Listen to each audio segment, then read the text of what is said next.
I'm going to piss off everybody in this podcast. If you say that Big Man sucks, I will kill you. He sucks! I hate him! What is his purpose? I don't understand. No, he left! No, he actually left! Oh my god!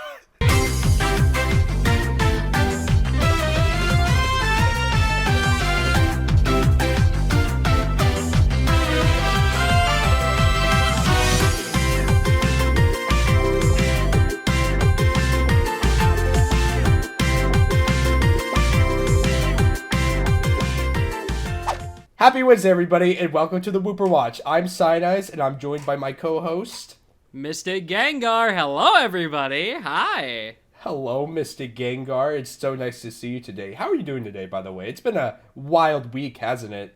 I am doing fantastic. Stalling on homework, but fantastic. Oh, no, me too. I actually have, like, 2 exams that I need to do right now. They just unlocked in Canvas for me right now. I need to be doing And we're recording a podcast?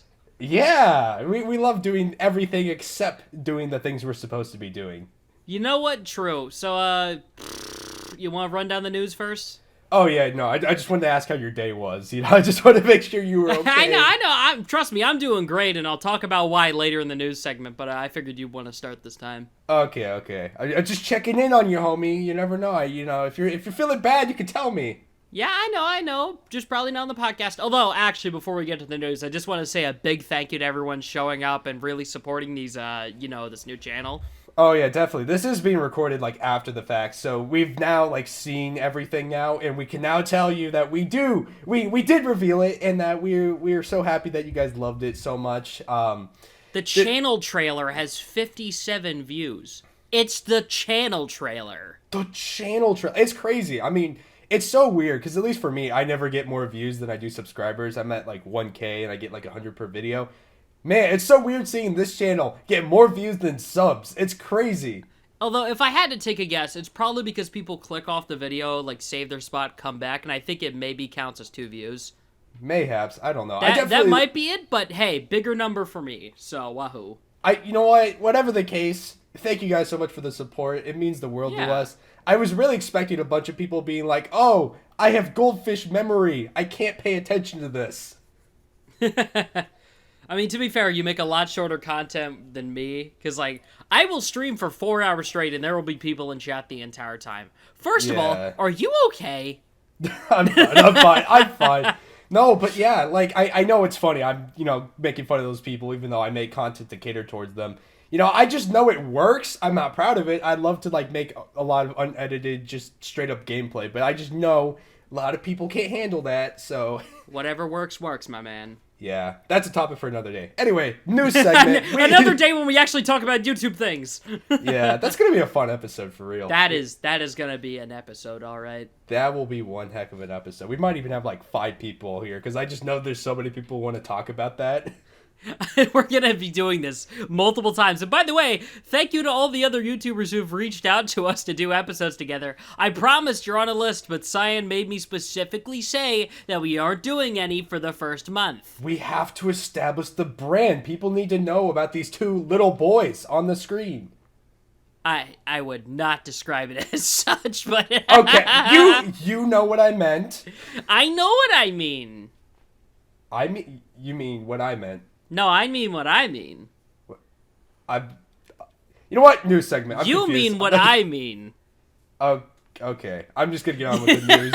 I don't want to. We need the chaotic energy. We're recording this like in the middle of the day. We need the chaotic energy. I still need my lunch. I'm so hungry. But you know what? Whatever. We're here to do a podcast. Let's do it. News segment. Here we go. News. Super Mario Brothers. Woohoo! I love the new soup. Okay, so True. this happened last week, so I'm kind of late to the party. Black Adam released. Haven't watched it yet. I'm gonna watch it this weekend. Same. Well, I guess we can end that one quick. No, but I do plan. I do plan to watch it this weekend. So I guess if you guys are interested, I can tell you my thoughts next week. But, yeah, we haven't watched yet. I heard good things, though, despite it being a pretty, pretty average movie, according to most people. But I heard it was pretty good. Yeah, I heard it was good. That's pretty much it. That's about it. Oh, actually, on the topic, I found a way to extend this. I can't believe it. No. James Gunn is now like the director of the DCU or whatever. I think that's what it is. Really? Yeah, he's so high up now, and I think it's purely because of the Suicide Squad and how good that was. Hey, considering what's going on with Warner right now, if you don't know, basically they're in really hot water after this merger, and they're probably bringing down the entirety of Discovery with them. So Yeah. I wouldn't say the position will be lasting for any more than 5 years, if I had to guess, unless they somehow make some Avatar-level miracle happen. Maybe. But yeah, James Gunn, he makes some banger movies. He worked on some of the Guardian Galaxy movies, so True. I'm excited to see him on the helm, for the DCU. I'm excited to see what he makes, because his stuff is always banger. I love his stuff. Anyway. Honestly, agreed. Yeah. Next thing, though. Bayonetta 3 drama resolved and is out now on, I was about to say all platforms. It's on the Switch. I've been stupid. All platforms? Yes, one platform. All platforms on the Nintendo Switch. True. On the Nintendo family of consoles. On the Nintendo Switch, the Nintendo Switch Lite, the Nintendo Switch OLED model. Oh, yes. All three platforms. All three platforms, yeah. Yeah. Maybe the Pro. Maybe the Pro All too. three major platforms. So we'll be brief about this because this has already made its rounds. But the Bayonetta 3 drama has thickened. and I still don't really want to talk about it, but I will say some people are lying on like one side and accusation getting flown to the other. And now we actually have receipts to prove that some people lied about some things, and a company is surprisingly not that bad for once. For once, it's so crazy. The huge TLDR of all this is that Helen DeTaylor, the right message, but lied about the entire thing. And it has completely butchered any hope for actors to speak about low pay ever again. Thanks, guys! It really does suck, though, because, she does have the right idea. And she is bringing up a serious issue in the industry. But now she made it look like a joke, and now when, an issue like this pops up again, it's gonna look like a joke. Good idea, worst time to do it. It really does suck. And, this, I know we said we aren't gonna talk about it much, but, this does affect the gaming industry. This is huge, and this is going to, change voice acting going forward. Whether that's for the good or for the better. And, yeah, it's a little worrying that it might not be taken as seriously now because of this.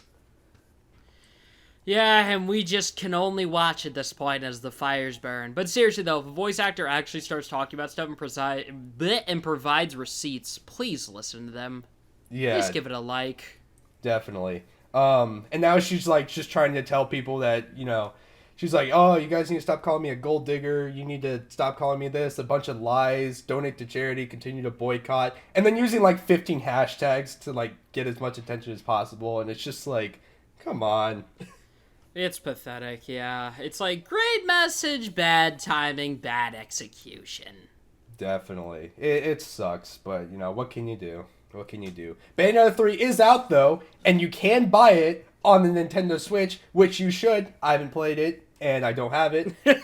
I get support your local indie developer. Indie developer, my favorite Platinum... indie developer, Nintendo. Platinum Games. What do you mean Nintendo? It's Platinum Games. I meant to say publisher. You get it. Yeah. All right, the next one. This should have been grouped in with Black Adam. Yeah, we really should have. I was going to mention it, but you already clicked record. Yeah, whatever. You guys are still watching. Ant-Man Quantumania trailer. I'll keep this brief because you don't want spoilers. But yeah. Marvel movie trailers spoil everything. I mean, you're right. You are right. I won't disagree with that. But also, I feel like you could watch the first 30 seconds and then click off. I mean, probably, but at the same time, it's if I'm going to watch it, I'm going to watch it with, my parents or something, because we usually do all that together. So, yeah. Makes sense. But yeah, basically the plot of this one is that, Scott Lang, Hope, and Cassie, which, by the way, she's fully grown up now. A lot of people forgot about that, but... Oh, really? Yeah. Oh, wait, yeah, you're right, because of the time skip. Yeah, so, now Cassie's, working with the crew and all that, and they, Really? They're messing with this, quantum realm signal thing. I haven't watched I watched the trailer, twice, and I wasn't really paying that by the title. Yeah, I wasn't really paying attention much. But basically, they open up this, wormhole or whatever, and they all fall into the quantum realm again. and they see like these wacky, crazy things, and yeah, it's just they're in the quantum realm doing some wacky things. Yep, and there's also the Guardians of the Galaxy trailer. This one I did watch because I freaking love the Guardians and I can't get enough of them. Who doesn't? And it's gonna be a Christmas special and it's gonna be Kevin awfully funny. Bacon. Kevin Bacon, bro. I'm actually so hyped for it. The funny thing, actually off topic, but my family forgot the password and log into Disney Plus. Oh my so God. we just have an account. I don't know what it is. And I'm just like, Mom, please, I want to see the Guardians of the Galaxy special. Wait, when's it coming out? I would assume December or late November. I was gonna say, because you're saying that like you were phrasing that like it's out now. Like what? Oh no! That would be stupid. That would make any sense. That'd be stupid. Yes, we're gonna release the Guardians of the Galaxy special just a few days before Halloween. I mean, it is crazy that they're doing that like a couple months beforehand. That's definitely like probably one of the earliest like I've seen a Marvel product release. I don't even think I Am Groot's out either. Is it? I don't know. I didn't really care. Yeah, I didn't care about it either.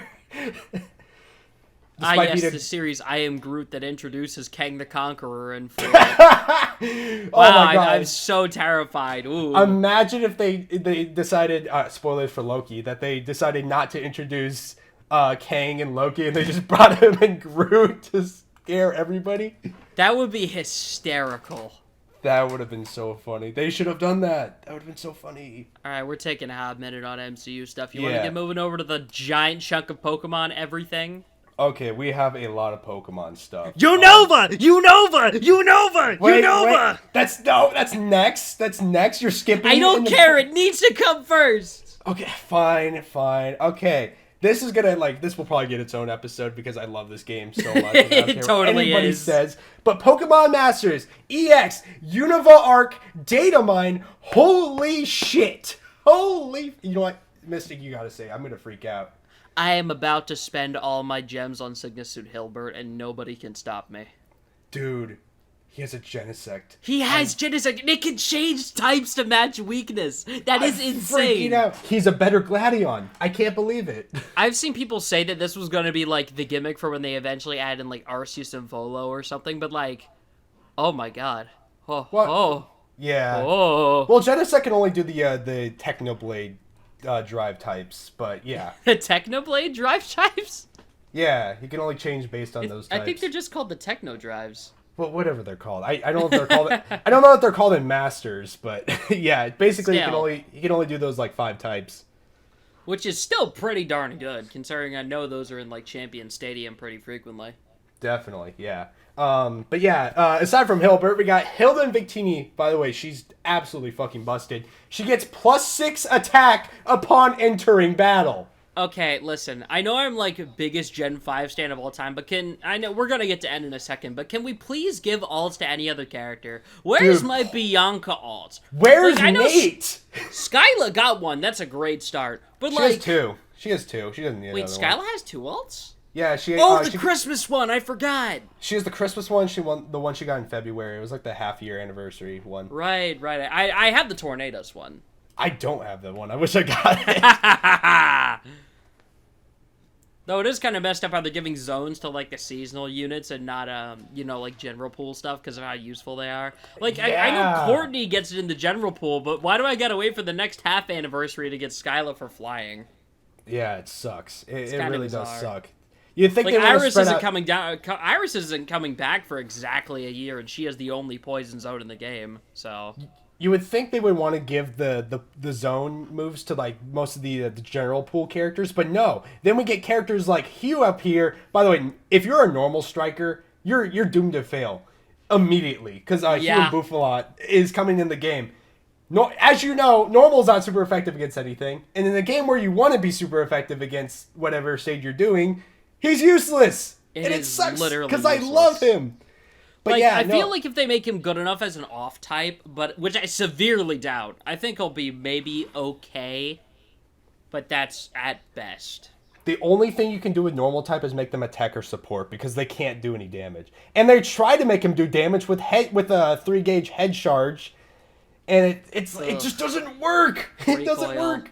I'm only getting him for the song key or whatever because his theme is oh my god. Yeah. Also, who are we missing? All right, N and Black Kyurem. And Black Kyurem, Colress, and Kling Clang, all that stuff. Okay, but no, run that back. N and Black Kyurem is like the combination I would never have expected. Well, he already does have Zekrom, so it makes sense that he would, yeah. But the thing is that Getsus has the only Kyurem, so that's going to be some story stuff that I cannot wait to see play. Oh yeah, no, it's story spoilers. It's really cool. So, N and Black Kyurem are supposed to be in the part 2 part of the Unova arc. So it's interesting that we just seeing this. It's just like, what the hell happened? They're just not waiting anymore. They're like, forget it. We're just slapping him in the promo art so people know to save their gems. You're welcome. Yeah. I will say he is broken, so don't get me wrong when I say this, but I looked at his kit. I'm not sure. I looked at his kit, and I see Buddy Move Noble Roar, and I started, like, wheezing so hard. It's like, imagine... I mean, how do I put this? I think it's cool, but the problem is the whole counter thing. I don't know, it feels a little weird. It works, though, because at least for Freeze Shock, like, it does, like, 350 damage. It's practically a sync nuke in a move. Like, it's one of the best, like, 2-charge moves in the game. Wait, no, run that back. Wait, it was 2 bars for 350? Oh, no, I mean, like, it's, like, because you have to wait a turn to use it. I meant, like, yeah. I mean, like, since you have to wait a turn to use it, not only do you get a sync move countdown by 2, but you also, it also does like 350, or maybe it's 250. I might be exaggerating it a little bit. That is ballistic. It does a lot of damage. It's awesome. Oh, jeez. Yeah. Who else are we forgetting? All right, Colress and Kling Clang is just not that great. Moving on. Oh well, he's better than Hugh. I mean, yeah, but at the same time, I don't think he has any self buffs whatsoever. Well, he's a tech unit. He's supposed to... His whole thing is he's paralyzing and decreasing the defenses of the opponents, which my Grimsley already does. But you know what? I mean, it makes sense. And I know he's a general pool unit as far as I can tell, but he's just kind of like...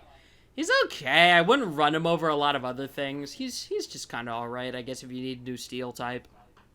Yeah. Once again, like, my Kimono Grimsley kind of does what he does. But I'm going to pull him anyway, because, fuck, I love Unova. We've said this last episode. We love Unova. We love Unova. I love Unova. Oh, wait. All right. Also, speaking of Unova, Elisa in the lounge. My wife is in the lounge, guys. If I could leave the call without messing this up, I would have. No, wait. What do you mean? Elisa's awesome. Skyla better. No. Elisa has the better theme, but, like, I don't know, man. I mean, they. You know what? I'll agree with you only because they're besties. They literally say honestly it in-game. Agreed. They literally say it in game too, in like one of the limited time events. They're like, "We may be besties, Skyla, but I'm going to win." And I was like, yeah. Ah! It's like I've always liked Skyla a bit more than Elisa, so that's probably it. Although, wait, which alt is it using? Is using your Black and White 2 one? Black and White 2. Okay, good. I can actually do the event then. Because right now I'm doing N and all that, but like... Oh, yeah, if it was the classic one. But also, yeah, because... Joltik! I know, Joltik! The funny thing about... Funny, like, fun trivia fact for you. Elisa's was, like... Aside from Blue, Elisa was, like, one of the first, like, you know, gacha units to pull for. 5-star gacha units. I see. Yeah, I just thought that was cool. So I can get why they're doing I'm not this. shocked, though, because it's like, it's freaking Elisa. I know. I'm so glad. I thought, like, dude, it's just crazy. They already added Raihan, and now Elisa's already in here, and it's... Wow, I didn't think they would be able to add these lounge units this fast. But, they're adding them, like, at a fast pace. It's like once a month, I think. They're just adding a new character once a month, which, let's go. Awesome. It definitely takes, like, usually over half a month for me to max them out, because I have the worst luck with the percentage meter, but, like, bleh. You gotta use the items, or else you're gonna have a bad time. I'm not spending my gems on the little gifts when I could be also using them on powering up the sync level. No, you don't use gems. You use the you use the expedition items you get when you're like you send your characters on expedition. Oh, okay. I may be stupid then. I need to do Yeah, that. what are we playing the same game? What? No, we've never been playing the same game. Currently, I'm playing Pokemon Rumble Rush. I'm just sitting here on the title screen as it waits to turn on the servers again. Oh my god. All right. Oh, and to wrap it up, we did mention already, but the music is banging. Holy fucking shit. I have listen to been it. purposely like dodging around it because I want to like open it up and just go crazy on it, but I have listened to the Neo Team Plasma theme. Oh my god! Oh my fucking god! It's so good. Even if you're not like. Okay, you're gonna break my headphones. You're gonna have to manually lower that in post. I'm so sorry. Why did you do the same bit again? Because God, shut up. No, but yeah, music's so good. It goes without saying. I mean, we're gonna mention this in the Masters episode, but holy fucking shit, their remixes go so hard. They are the most underrated thing ever. Everyone should go listen to them because they are awesome. I don't think you can get Ash's song with the key, and that hurts me inside so much. Oh yeah, it pains me so much. It's so good. It's so good. I mean, hey, we got YouTube, so you know what? It's okay. Yeah, that's it. But the thing is that when I first heard that song, I literally turned on the 30-minute loop and I listened to it through the whole day. It's so good. It's that good. Just making a remix out of the intro theme like that, it's just genius. We're already at the 21-minute mark and we haven't. Yeah, let's keep it going. Sorry. All right, cards, Pokemon cards. Okay. Go off, King. Dude, okay. They just announced, literally today as we're recording this, the first details about V-Star Universe, which, if you know what V-Star Climax was last year, basically it's the big reprint set where they give alt arts to a ton of cards. If you have not already, look up V-Star Universe and click on a site from, like, any of the big Pokemon TCG news articles and look at the art on these cards. They are gorgeous. Like, I look at some of them and I want to cry. They're that good. I like the, I was, like, looking through them real quickly. I like the ones that, like, there's, like, a story going on, and then, like, another card in the set, like, continues the story. I like so far, cards. we only have the one of Mewtwo versus Charizard, which is so messed up because they've already released Charizard in the US through a premium collection. But that means they might just chuck Mewtwo in the set or give Mewtwo a completely separate box months apart. Which is, Gen 1 love. Gen 1 love. They're separating them. Aww. It makes me sad. I want them to beat the snot out of each other. We love killing each other. That's where it's like the Joker Batman shit, you know? But yeah, right. Also new Pokemon Greavard. I think he's just okay. Oh my god, I forgot you skipped over that. God, I remembered. Yeah, okay, so I'm just gonna. All I can say about Greavard is it's just a dog with a Litwick on its head. Seriously, it's the same dex entry too. It's literally just Litwick as a dog. I'm hoping this is a reverse Yamper situation, because I'm gonna be real with you.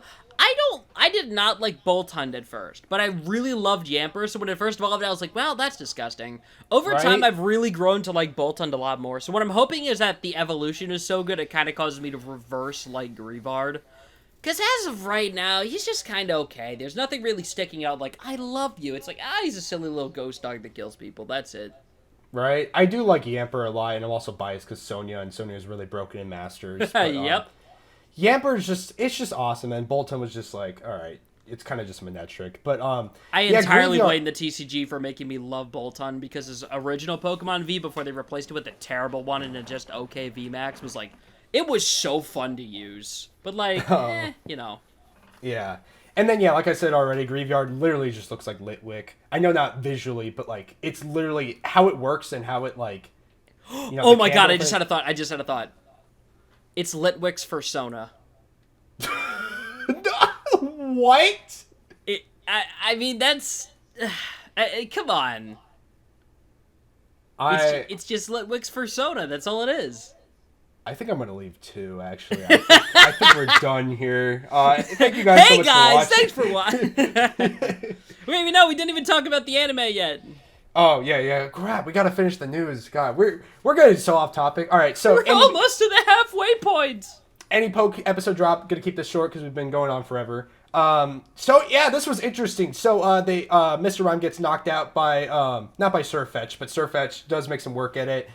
He brings out the Lucario. Mega evolves immediately, by the way, which was crazy. I mean, that's what you're supposed to do. But, like, he didn't, like, no setup or anything. He just brings it out Megas. He takes out the Mr. Rhyme, and then he brings out Dragapult. This motherfucker, holy shit. So he has Dragon Tail. You know what Dragon Tail does. I know what Dragon Tail does. It forces the switch. He Dragon Tails the ever-living shit through all of his team, and it's so crazy. Bro really just said, let me just see your entire squad real quick, just to be sure. Yeah, exactly. He just goes through the entire team like it's nothing. Dragonite and Dragapult have like a dragon dance off. It's so funny. Dracovish actually learns a brand new move in the middle of the In league. the finals? Yeah, it's so fucking insane. I don't know No what move it is. way! No way! What move? I don't know what move it is because the Jaw subtitles lock? we're being stupid. A lot of people were saying it's psychic fangs, but like his like little like fangs on his chest just started extending and becoming purple. What? And That's and not then that's not very effective against Dragapult. How does that help? so basically the Dragapult like charges at him, and then he traps him with his fangs on his stomach. And then I showed you the image on Discord, but then he proceeds to try to eat him. It was Yeah, that so sounds cool. closer to something like Jaw Lock if it traps him. Yeah. I'm not sure entirely what it was because the subs were being weird. I'll go watch it later. If you guys know, you can comment below because I have Comment no idea. below. Comment below. But yeah, Comment it was below. it was pretty cool. Unfortunately, he wasn't able to trap him because the Dragapult used Dragon Tail. Again, swapping through the entire team, making them all weak. Brings out the Mega Lucario again, by the way, and he gets knocked out by a flamethrower so quickly. Okay, at least he counterpicked. Yeah, and it's just crazy because he Mega Evolved Lucario, and he's already gone. And it's funny because the intro shows Mega Lucario going toe-to-toe with the Charizard, but there's no Lucario anymore. You know what? Good. I mean, good. I hate him too. I mean, listen, I only say good because they've given Mega Lucario, like, the spotlight, which, I mean, I can understand. It's Lucario, but at the same time, it's like, I'd like it if his other team members, like, apparently, according to what you're saying, they've been doing, what's his name? Mr. Fish very good this time. So, oh, they are. Yeah, I know. Fish got so much spotlight this episode. Thank God. But yeah, it's so weird because they're giving spotlight to Lucario, but they're also not giving us a reason to care about him. So it's the weirdest thing ever. This is an episode for another day. But we will discuss what we think of journeys because I have a lot to say myself. Same. But yeah, it's so weird how they're treating Lucario. But yeah, so yeah, they knock out the Dragapult, and the team is left with Leon's gone with 3 Pokemon, being his Inteleon, Dragapult, Mr. Rhyme, all gone. And then Ash has only lost Gengar and Lucario. So, Ash is winning so far. Incredible. Surprisingly, yeah. But they're all pretty weak because of the Dragon Tail and because they were all forced to swap around. So, yeah. All right. It's going to be interesting. You want to start moving along to the main topic of the episode? All right, so this is the last bit of news, which is going to cleverly transition to our topic that we delayed for over 30 minutes. Okay, heads up. Technically, this is a leak data mine thing for the game that's the topic of this episode. So, if you want to miss that, click fast forward by, like, I don't know, click on the right side of your screen, I'd say 10 times. Like a minute or two, yeah. So basically, the recent update patch not only removed Rainmaker, by the way, so that was really sad. Rainmaker's my favorite mode, so... Good. I'm sad. Good! More tower control for me.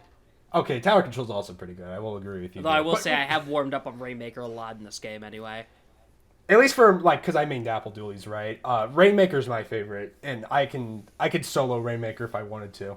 That's right. I can solo it. But that's a topic for another day. Okay, but yeah, actually, well, that is kind of the topic for today. But still, I guess so. Big Run Skybox. That's crazy. Supposed Big Run Skybox. We're assuming that's what it is. Which looks way cooler outside of the game than in-game.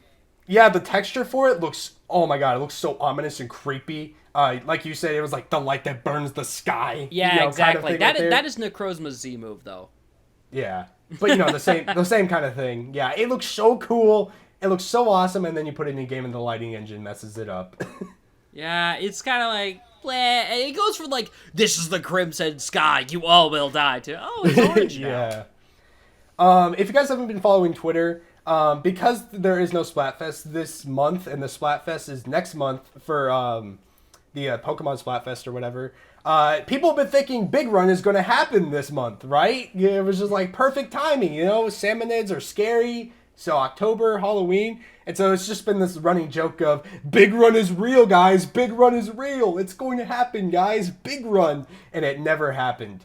Although I will say, one thing I think is that it would actually be better to basically jump scare everyone, because here's the thing.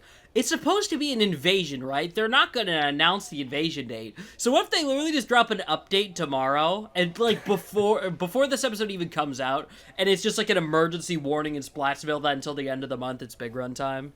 That would be hilarious. Dude, I can't wait for this episode to get outdated if they just decide to randomly announce I will cry.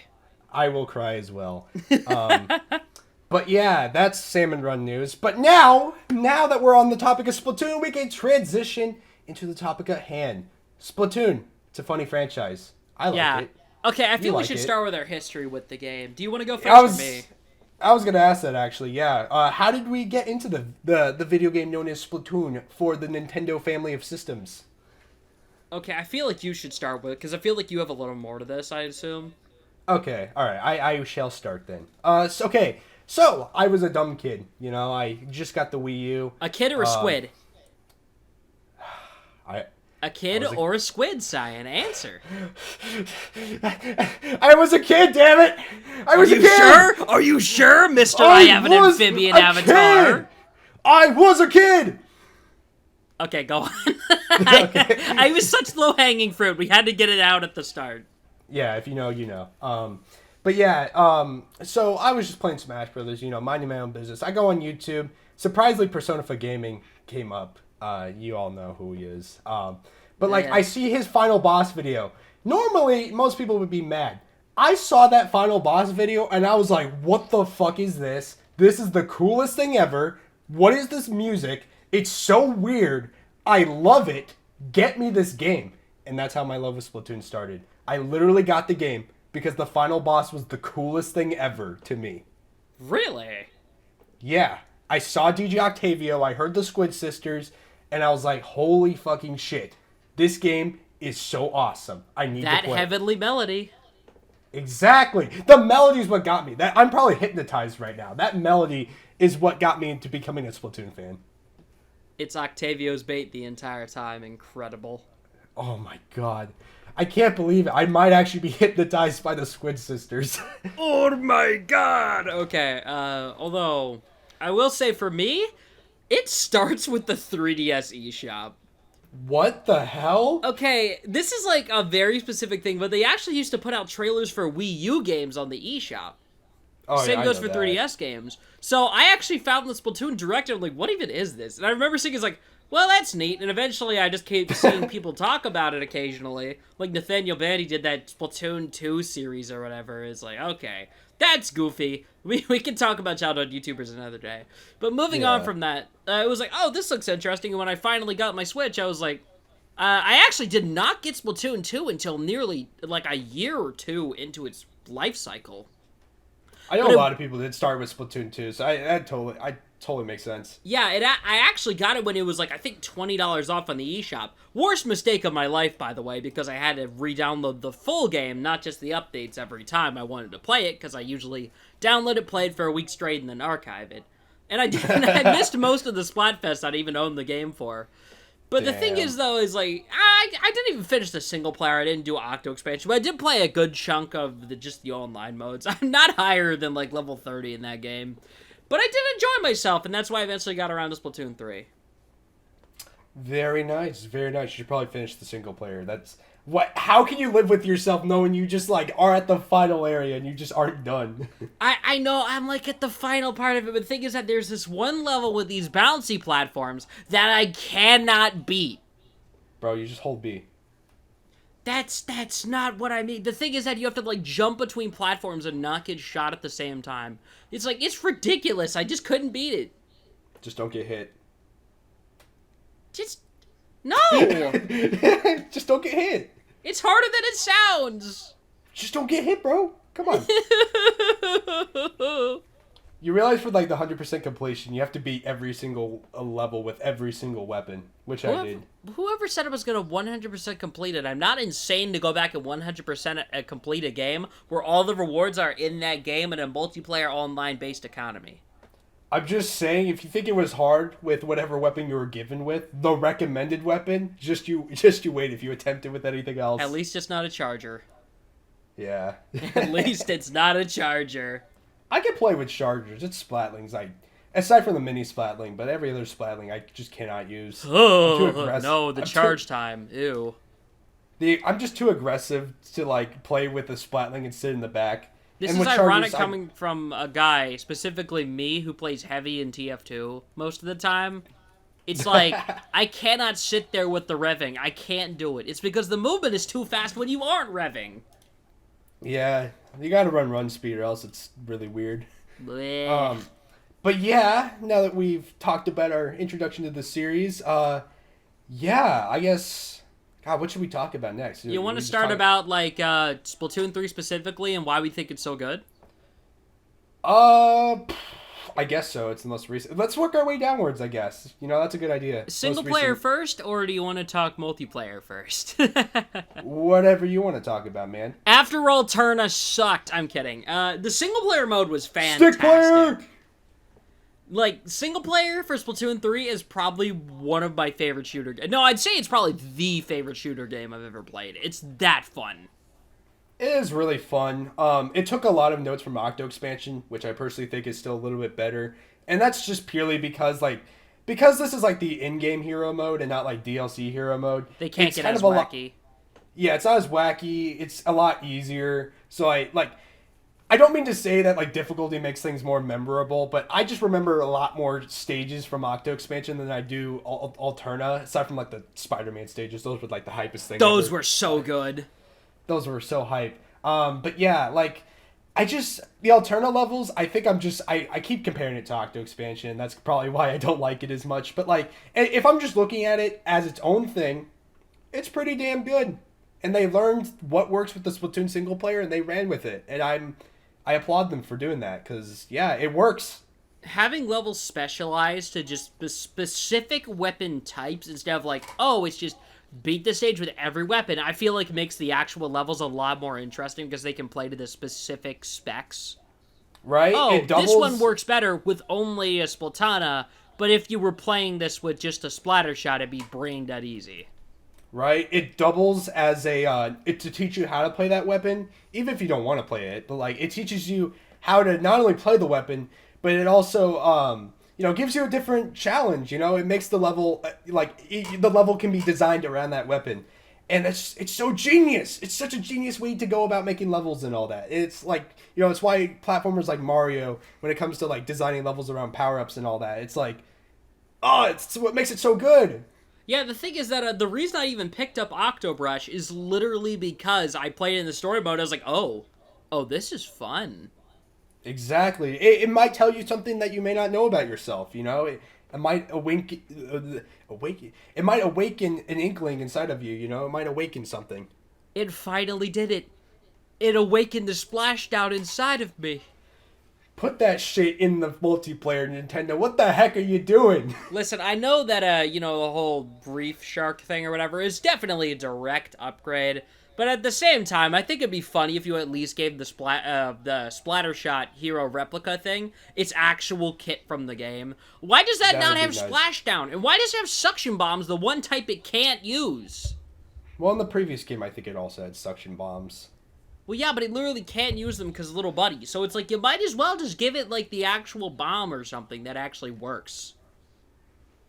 Yeah, I don't know. It's weird how they like transition between the single player and multiplayer when it comes to like the replica weapons and all that, but yeah, you know. But do we want to talk spoilers about Alterna or? I will say I want to keep it vague because I know there are some people who deliberately skip my streams because they said they didn't want to be spoiled on the climax. So I'm just gonna be like a little. Although then again, you also spoiled it directly in your thumbnails. Cause like mine was like a month after the game came out, so I was like, all right, you all should have definitely finished by now. If this was like Xenoblade, I still wouldn't, but like, Splatoon is like really short. Double standard. Wow. I know. I'm sorry. Mr. Grizz looks better in the thumbnail. I'm sorry. Wow. Okay. Wow. There we go. All right. There it is. Okay. Well, who else do you think that bear would have been?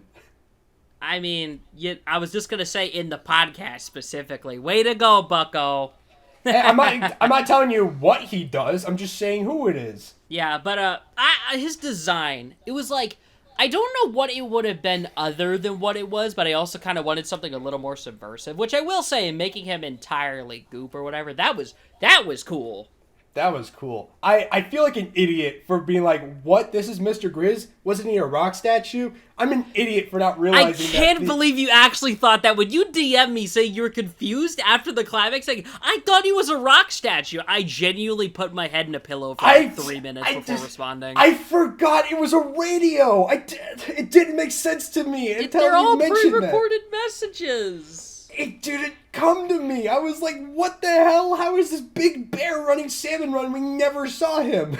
Which, I mean, is questionable enough because how exactly did he communicate with everything without anybody trying to find out and just going with the statue for, like, renting boats and stuff? But at the same time, it's like, huh? Seriously, how does his business... Like, how did he get his business to run afloat? I get the rewards and all that were pretty damn good. But, like, in a normal world, like, you would have to do so many checks, so many, like, legal... things. Like, I'm surprised he was able to get the business started. I feel like it falls under one of those things where it's like, it's supposed to be funny, you don't have to question it. But I'm sorry, like, how the heck did he get the thing to start? Like, Splatoon is one of the most lore-complex series I've genuinely ever seen. Or, well, it's not, like, as complex as, like, Nier, but for a Nintendo franchise, it's extremely in-depth with its lore and stuff, which kind of makes it stick out.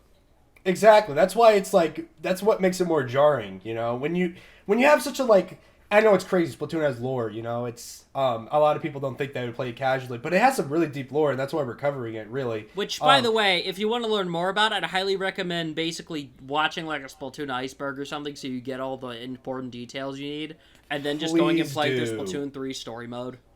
Please do. Yeah. No, but, yeah, it's literally, it's just so jarring that he just has his business and, he somehow got it to run with, like, no issue. Yeah, exactly. It's like, it's just, I know, the whole post-game log and stuff and all that did show, like, Grizz at a computer, but at the same time, it's like, oh, okay, he just did a thing. Do you think he used, like, online chat rooms, actually? Maybe. I can see him just texting for it. With Octo expansion, chat rooms do exist in the Splatoon universe.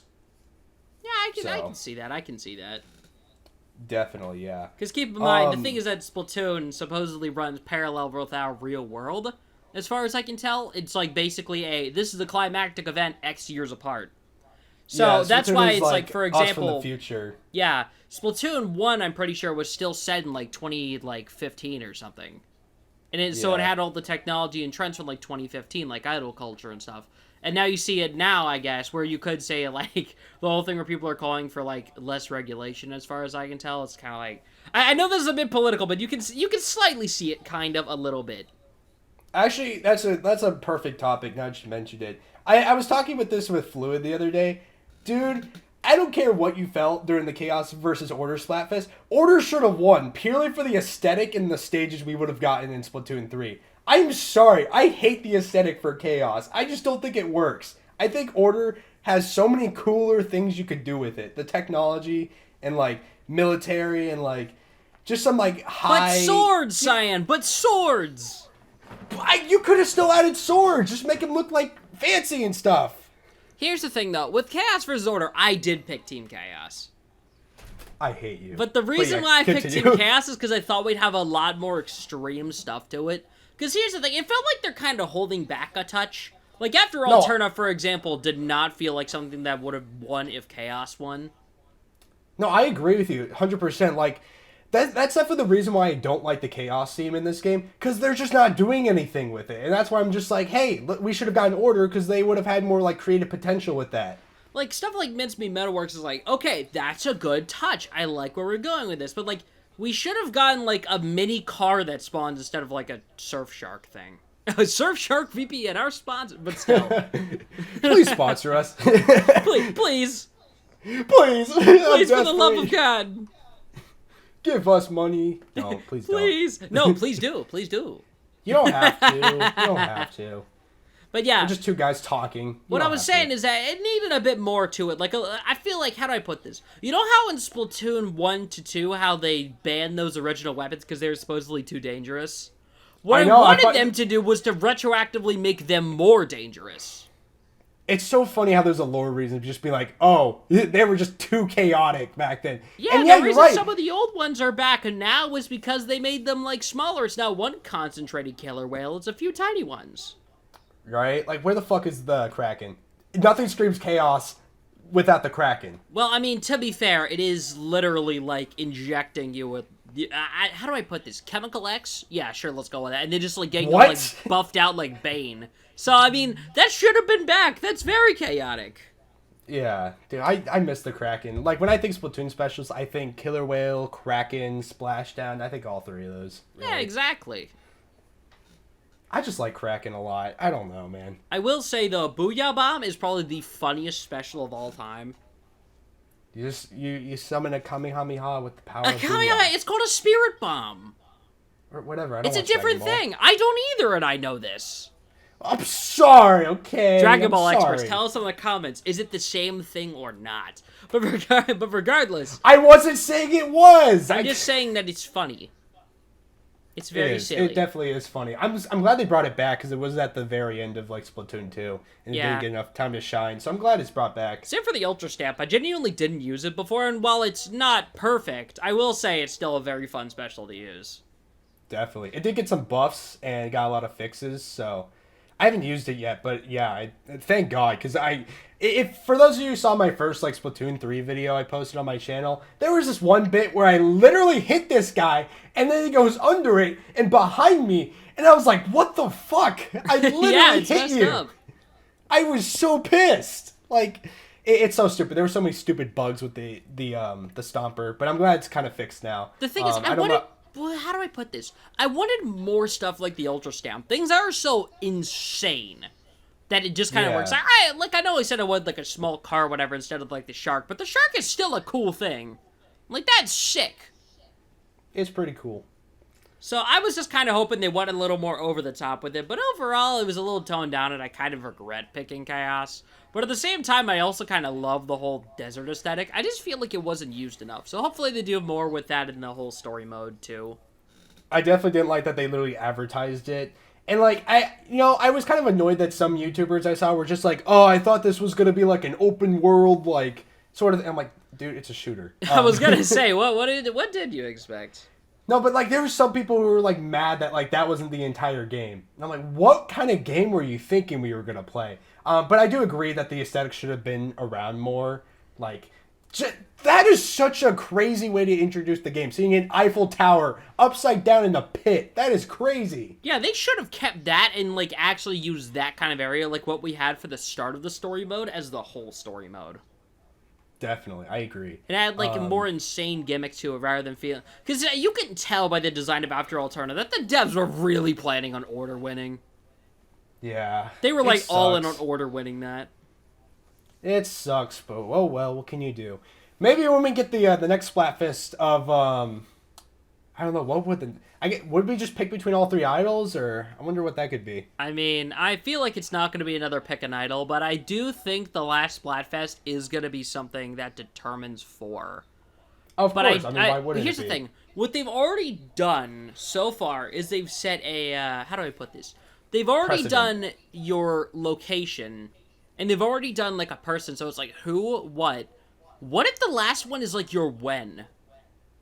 What if it's, like, set in the past of Splatoon? In the modern time? Or whatever would canonically come next after 3? Or the far future? But if it was past, then it would literally just be kind of what we're doing right now, but with, like, more... No, I'm talking past as in, like, the times of the first Turf Wars. Ooh, that could be fun. I'm talking, like, past, like, with the old weapons. You know how chaotic that would be? That would be so cool. Like, imagine actually getting to play on, like, both sides of the war. That should have been what this game was! I feel like it should have been. And I feel like it's basically choosing between, like, chaos and then, like, a sort of modern aesthetic, like Splatoon 1. And then, like, the far-flung future, like what Order could have been. God. You're like, I'm just so saying, many cool ideas. Who, what, when, you know. Yeah, that's a good idea. Yeah. Since we're getting off topic a bit, let's, since we were talking about story modes, should we go back to Splatoon 2 real quick? I mean, if you want to talk about Splatoon 2, yeah. I just wanted to go through all the the story modes, and then like just whatever memories. You we know have with what? the game. Go off. All right, so Splatoon 2 story mode. Oh my god, it was crazy being a fan at the time, seeing that first like story mode trailer. Because we all knew Callie lost the Splatfest. I chose Team Callie. I'm really sad. I was really sad. What would you pick? I know you didn't have the Wii U, but what would you have picked? Okay, I would have absolutely picked Callie. And like, this is like you, like if you were there at the time. If not I was like... there at the time, I would have picked Callie. All right, okay. I was just curious, because some people would just pick based on the events that happen now. Yeah. Yeah, no, I've always just liked Callie more. I like the more vibrant personality. Right. Though I will say I'm not mad that Callie lost, because we did get we did get that outfit. You know what I'm talking about. Okay, wow. We're already going there? We're already going there? It's hot! I'm gonna be... You know what? I'm not even gonna sugarcoat it. I'm not even gonna, like, hide my feelings. I'm not gonna sugarcoat it. Dragon Punch him, boy. I'm not gonna sugarcoat it. Electric Wing God Fist. Dude, when Octavio's, like, you know... Whoever gave her that outfit, like, you... Oh, my God. She rocks it so well. That's all I'm gonna say. You know what? She just rocks it. Actually, not even, like, trying to be... Like, not even being horny or anything. She genuinely, like, rocks the fit so well. The hypno shades and everything, she rocks it. Agreed. I hear my dog barking. I'm actually going to go shut my door real quick. All right, go do that. Go do that. Okay, so yeah, the hero mode for Splatoon 2, it starts off with, like, Marie in a kimono. I remember seeing that. And there were so many theories online of people just being like, oh my god, did Callie die? Because, like, the I forgot what it was, but it was, like, the kimono colors. They were, like, they like, resembled, like, people at, like, funerals and all that. So everyone's like, oh my god, did Callie die? I walk out of my room, I come back, and you're talking about Callie dying and having a funeral? I know. It's a little weird for no context. Because that was the theory going around at the time when we saw the hero mode trailer and we saw her kimono outfit. We're all like, holy shit, did she die? You know what? That is absolutely ridiculous, but at the same time, this is the second entry in the entire franchise. I can see people expecting the worst. Yeah, no, and like, it was such a weird look for Marie. We weren't like, we saw them in their idol get-ups the entire time. We didn't really get to see them in anything else outside like Splatfest images. So it was so crazy seeing her in a kimono with an umbrella and all that. Just her, no Captain Cuttlefish, by the way. We'll get to Captain Cuttlefish in a second for Splatoon 2. But everyone's favorite racist grandpa. We love the guy, but it's just her, and she's just like, hey, the Octarians are back, the yada yada, all that cool stuff. Yeah, and then you're doing the hero mode as per usual. There's not really too much to talk about. Eventually, nothing happens. You fight a couple bosses. I will say the stuff with the part where stuff actually does happen, the Octo Stomp comes back. I don't have my reaction on YouTube, unfortunately, but I squealed so hard when I saw the Octo Stomp back. I was like, holy fuck, man! They brought it back! That was so cool. That was so cool to me. I did not have any moments like these, because I didn't play the first game at all. I haven't even watched a Let's Play of the first game. I have no idea what happens. Outside of, well, you know, the obvious, oh, just stop Octavio. I guess the only thing you need to know is the first boss was the Octo Stomp. And so he was brought back as the third boss. Like, I didn't expect it, because because the first boss was the Octo Toaster guy. You know what I'm talking about. Yeah, I know what you mean. So to randomly see this guy back as the third boss, we're all just like, what the hell? And not only that, when the boss fight starts, he does his normal thing. And then you see him, like, get down on the floor and start charging at you. Full speed. And then we're like, what the hell did he do? We're like, because that's not what he did in the first game. He was never that fast in the first game. So see him just zoom around the stage to stop you. That blew my, like, panic. I'm freaking out. My man got a promotion. Literally died immediately because I was like, what the hell? Like, what a way to reintroduce a boss and then have him be, like, overly, like, just to show that there was improvements made between the first time and the second iteration. It's so cool, man. I know. I was gonna say, and then in the third game, they turned him into a corpse and then kind of had him get thrown around. So that happens. That is fucked up. That is really fucked up. Poor guy. Poor guy. Fuck you, Fry. How could you? Why would you do this?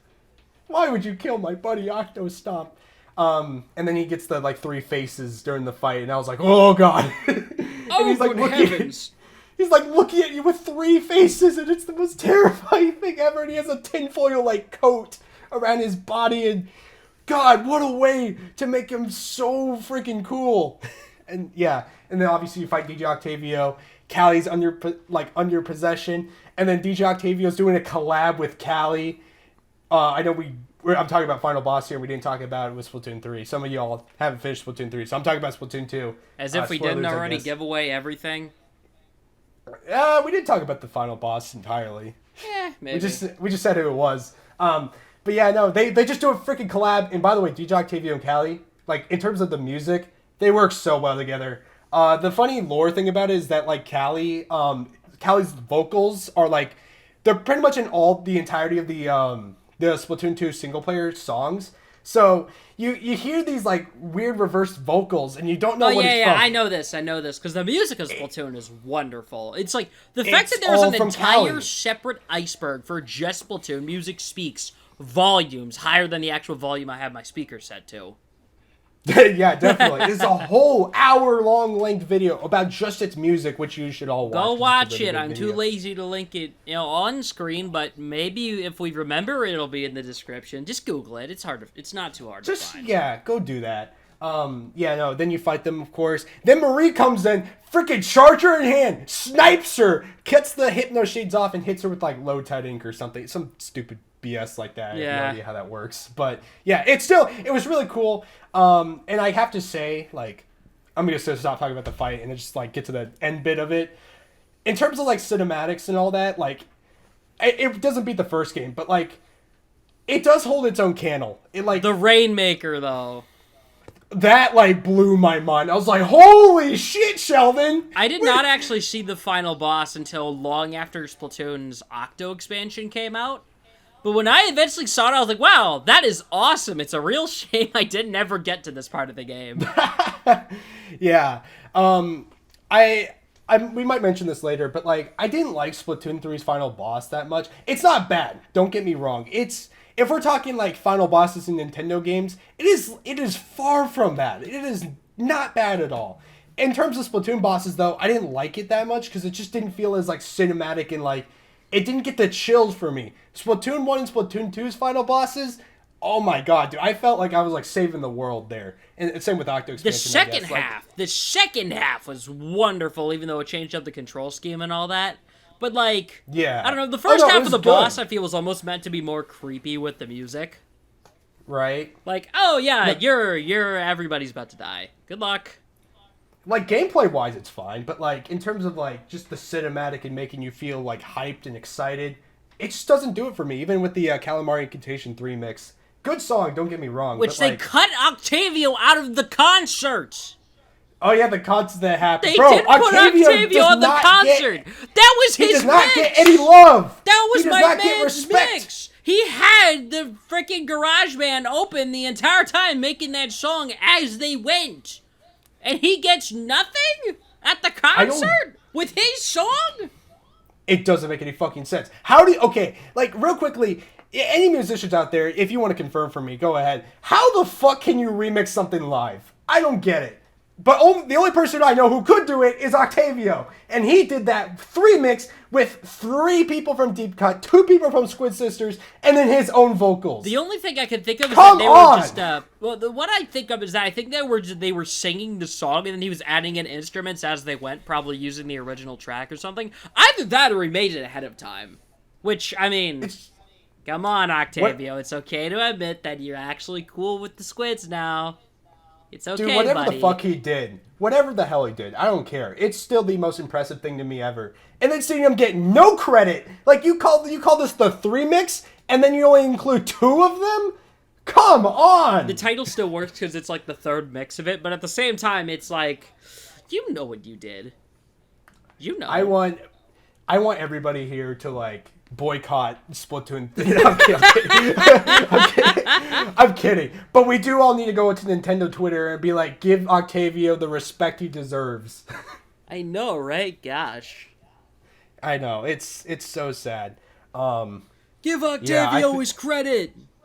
Give him credit. All right, I think I'm done with the Splatoon 2 hero mode. I know you haven't played Octo Expansion, but because I've been talking all this time, if you don't mind just like delving into like some of the parts you do know. Okay, so from what I actually know of Octo Expansion, I do know like all the important lore bits like Marina's past and all that, which, by the way, racist grandpa joining your chat group with your girlfriend to drop your military history. Yeah, that happens. It does happen. I can't confirm.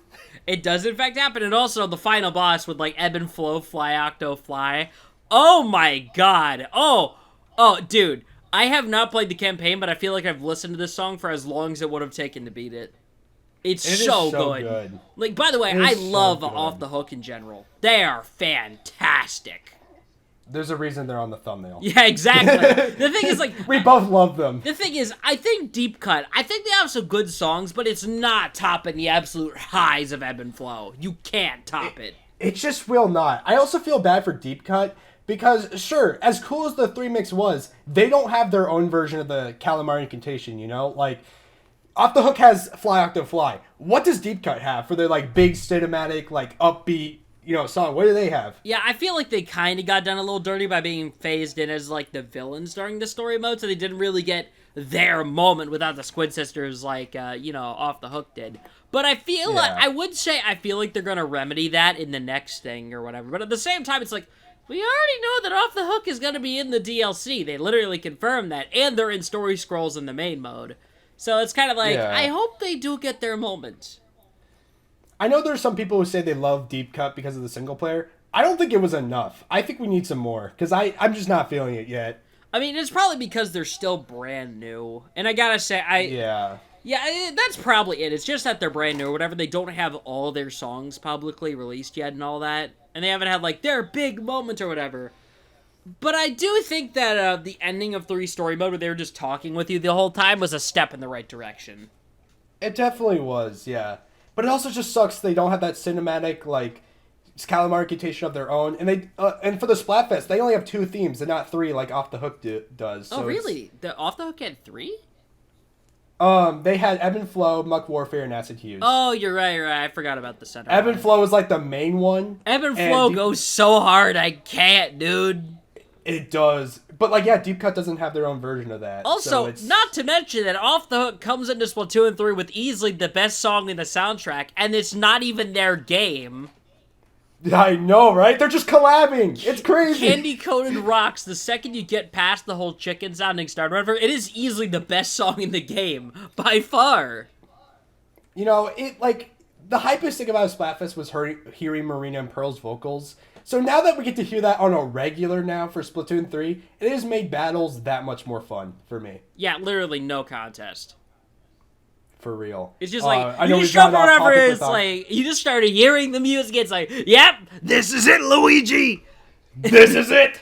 I know we've gotten off topic with Octo Expansion, but yeah, Marina and Pearl awesome. They're awesome. Octo Expansion is also awesome. It's basically, it's what Alterna is, but it's a lot harder. For those of you who've played, you already know. The 8-ball stages, Girl Power Station, you know. I mean, on one hand, I would say I feel fine, because when everyone was, like, freaking out, Mystic, oh my god, this is the stage, when it was, like, the Make a Dolphin one in Splatoon 3, and it was one of the easiest stages in the game.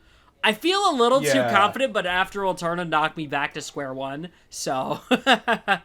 just know, for whatever stage you thought was hard in Alterna, there's a harder version in Octo Expansion that... And, yeah, it's a fun single player for sure. The ending bit was amazing. Agent 3 came back. You know, if y'all I know that. I forgot to mention that. Which is awesome, by the way. Y'all are freaking out over Captain being in Splatoon 3? You guys don't even know. Agent 3 was back with a fucking cape, which we still don't have as an item. And it pisses me off to this day, because that cape is the most badass thing I've ever seen in this game. But yeah, he comes in, helps you out in Gramps. Then gets fucking possessed and has one of the coolest battles in the game. Which, by the way, I gotta say, having the idea of you versus an overpowered NPC is kind of crazy. That has, all the same moves. That is so freaking sick. It's so cool. And I love when the fight starts, Marina and Pearl are talking, they're just like, oh no, he removed the limiter. I didn't even know that was a thing. And, yeah, when you're... So, in the multiplayer, it's an unsaid thing, but, you have this, limiter that limits how many specials you can use. He took it off to fight you! Which is, like, insane. I did not know this until just now. That sounds nuts. That's why he spams specials. He took the limiter off. Jeez. If that doesn't scream badass, I don't know what will. Yeah, that also explains if it's like a technical thing that limits when and how your specials come out. That would explain why not inking the same turf that you've already inked does not charge the meter. That's why this game is just so cool. It has like a lore reason for everything. They actually everything. care so much. The world building is immaculate, and I love it. Also, by the way, when is the DLC coming out? I'd really like to see Pearl and Marina's wedding. Thank you. True. When is the wedding DLC coming out? When is it on? Where is it? I love them. They're the best. They're duo the ever. bestest besties that are more than besties. More than besties. So true. But yeah, back to Octo Expansion. Like, yeah, after the final fight and all that, if you 100%, well, you don't have to do every single weapon. If you beat every single level in the Octo Expansion, it sounds like a Mario 64 kind of thing.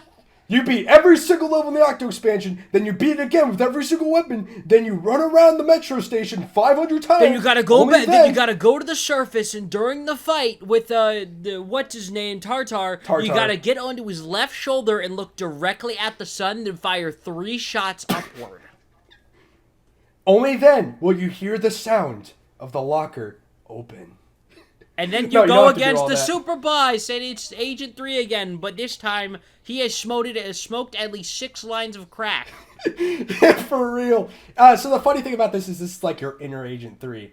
And before we get into the fight itself, just the fact that it's like your inner Agent 3. We all want to be Agent 3. Agent 3 was the original hero that we all want to be and we all look up to. I want to cheat. I want to cheat. I want to cheat.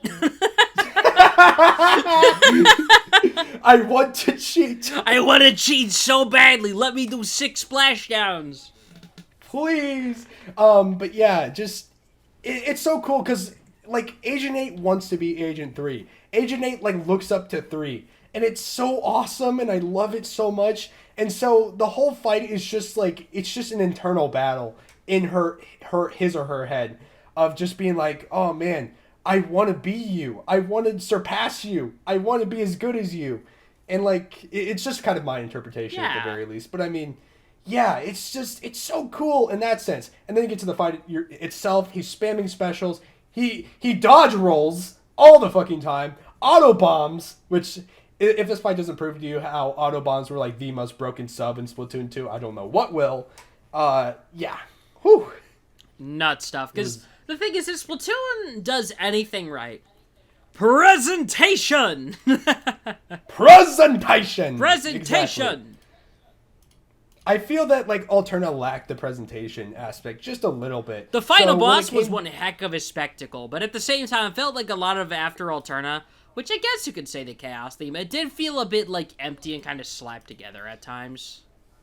Yeah, I don't know what happened, but you know what? The DLC for Splatoon 3 will be coming, and I bet your ass it'll be good. So. Like, I will say, the level design in After Alterna, or just Alterna in general, absolutely fantastic. I genuinely think it's some of the best stuff I've ever seen, especially in a shooter.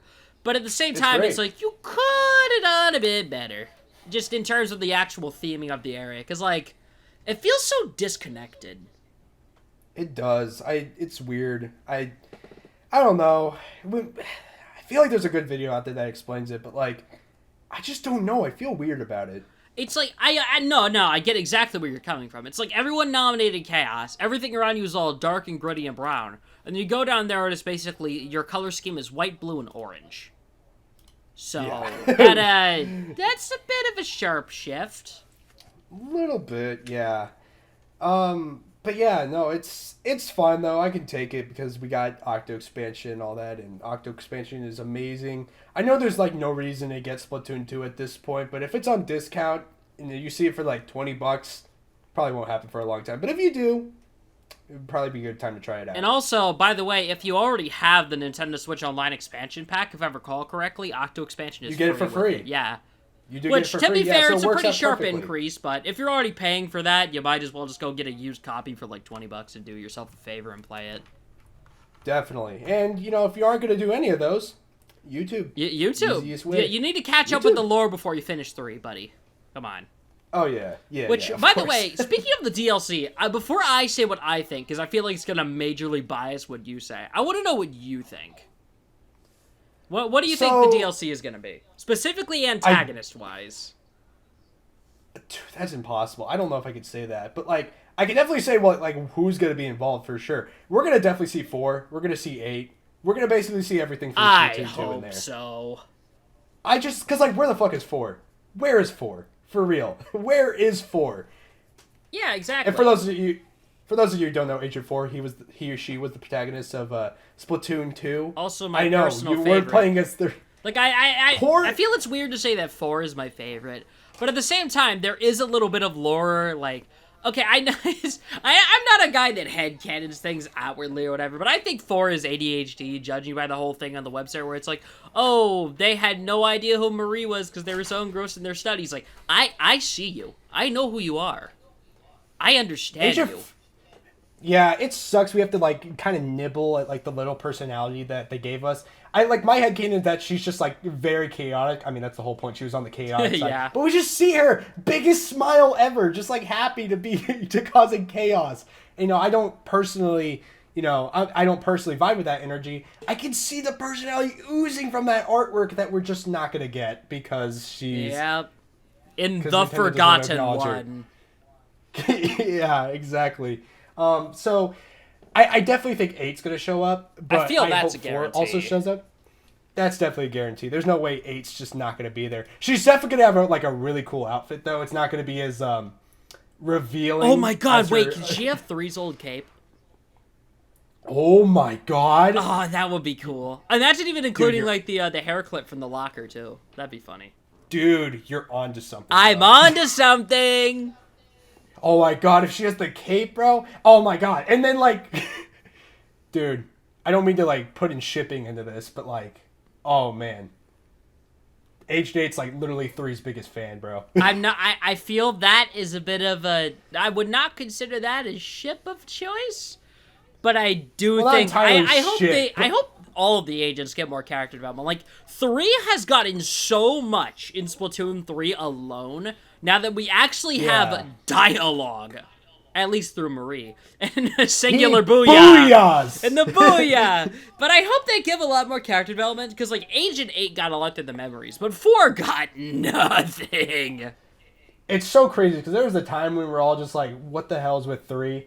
Now we're all like, what the hell's with 4? Where is he? Yeah, which is why I feel like 4 has the most potential to actually have something done with them. Because I feel like they might do what they did with 3 in Octo Expansion, have 4 be the surprise show up. That's what I'm thinking, Maybe. and have Agent 8 be the recurring character, if that makes any sense. Yeah, it'd be like deep cut, and then 8's like in the middle. It's like captain or something stupid. I don't think they'll make 8 captain. I feel like 8 is still gonna be like there on the sidelines. But I feel like 8 might take up. You know how Callie sort of had this side role in the story mode where she'd like show up to give you like encouragement sometimes. Yeah. I feel like you see 8 sort of just kind of walking around and doing that. Definitely. I hope she has like one of the like just a casual like outfit, because like. I just think it'd be so cool because, again, she was wearing this, like, really revealing, like test outfit. Which, I mean, I can kind of understand it. It was what the Octolings were wearing in Splatoon 1, if I remember correctly. But now now that she made it to the surface, she, like, I just want to see her in, like, something, like, I don't know. Imagine like, if she's wearing a Hawaiian t-shirt. That's what I was thinking, some, like, beachwear like or something. a Hawaiian t-shirt, like, cargo shorts. Yeah, dude. Oh, my God. Especially Agent 8's outfit. Like, there's so much that they can do with it. Like, oh my god, it's awesome. Just kind of chilling on vacation. Although, by the way, what do you think is actually going to happen story-wise, though? Outside of just, people showing up again. I feel bad, because I literally cannot tell you. I can't think of anything they can do. All right. Then here is my pitch. Well, I mean, we've kind of already said what happens, and we've given enough spoilers for 3.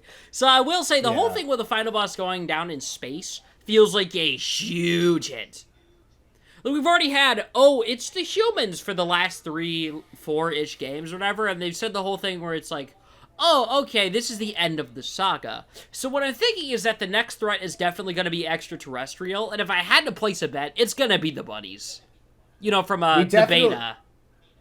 Ooh, that would be funny. Imagine if it's literally That like would this scrapped rabbit concept. Obviously, it's not going to be, oh, it's the Mario character version, the living tofu blocks. The rabbits. No, I don't mean the rabbids. I mean the rabbits. I know what you mean. You know what I mean. For those who don't, before they came out with the Inklings, their earliest running ideas were blocks of tofu, which was more or less just beta testing. Well, alpha testing, more like it. Then rabbits, and then Mario characters. But the rabbit designs, I could see them bringing them back.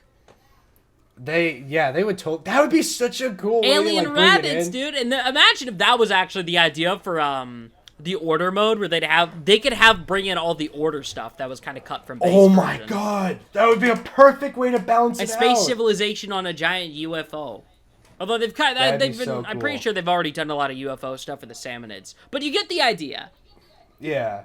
I will say though, I hope this plot, like, I do want it to be serious and like motivate me to like want to like save the world, but like I also don't want it to be Octo Expansion and Alterna like world shattering at the same time, if you know what I mean. I feel like I want it to be something that is like, I feel like it could almost have a lot more setup than outright payoff, because Splatoon 3 was a lot more about the payoff for what was coming.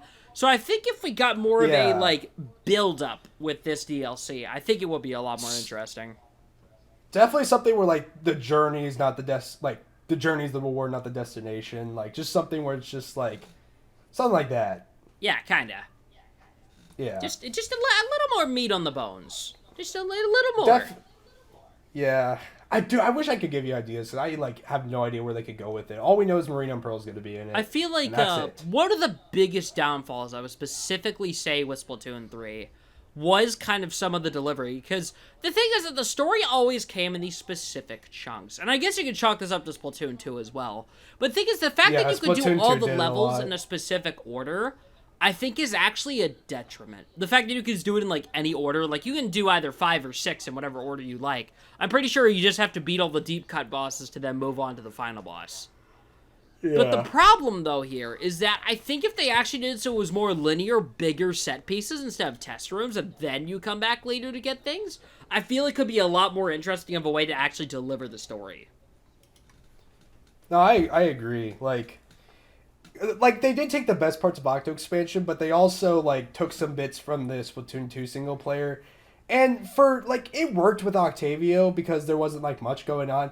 But for someone like Mr. Grizz, it doesn't work. Like he barely did anything before the end. Yeah, because I know they only show any bit of story progression after you clear like 2 entire areas and then you beat the boss. Yeah, which is a lot of level stuff. That's a lot of levels. It just sucks. I just wish like the story like made you a little bit more involved. The gameplay, mwah. The level design, mwah. The story, you're almost there, Chief. You're almost there. Like the story's really good. It's just like turning that into gameplay and like making you motivated to want to like get to the end. You are 3 steps away from being perfection. Please do. Exactly. Yeah. I know Octo Expansion had those chat logs. How frequently did those appear? Were they like after you beat a few stages, or was that like just a post a boss fight thing? Sadly, I can't tell you because it's been a long time. But at least whenever you did get a chat message, it was like the coolest thing ever because it gave you so much like cool lore dumps about Off the Hook. You know, you heard the demo of Ebb and Flow. Pearl fucking swears in one of them. Yeah, which, by the way, is awesome. I love that she's one of... Because, by the way, Splatoon is the only character to have multiple instances of canonical swearing, and I love it. It's so cool. Especially for a huge franchise like this, where you think that Nintendo doesn't want, like, you know, kids to, you know... You'd think they want it to be more child-friendly. Fry, don't say that. Fry! Fuck! Yeah. What the? I know what you're talking about. Yeah. But, like, I feel like if we had more stuff like the chat logs, like, I'm saying, like, assume that every 3 levels you beat, a little bit more story dialogue is unlocked that you can, you know, go to. Which they kind of did with the Alterna logs. I will say, I like those. But they were just more lore Yeah, but I feel like if it was more, like, learned through character interactions, I think it would have come off as a lot stronger. Right? When you're learning through, like, 2 characters who've been friends forever... and then you have Captain Cuttlefish just chilling there, of course. But if you're just learning new stuff through these like characters who you already know, and like are just learning more about, like it just makes it more easier to connect with, in my opinion. Orca's clause that you cannot share the information to anyone. While that works for saying, oh, it's of course they're not just going to give it to museums. The museum knows everything.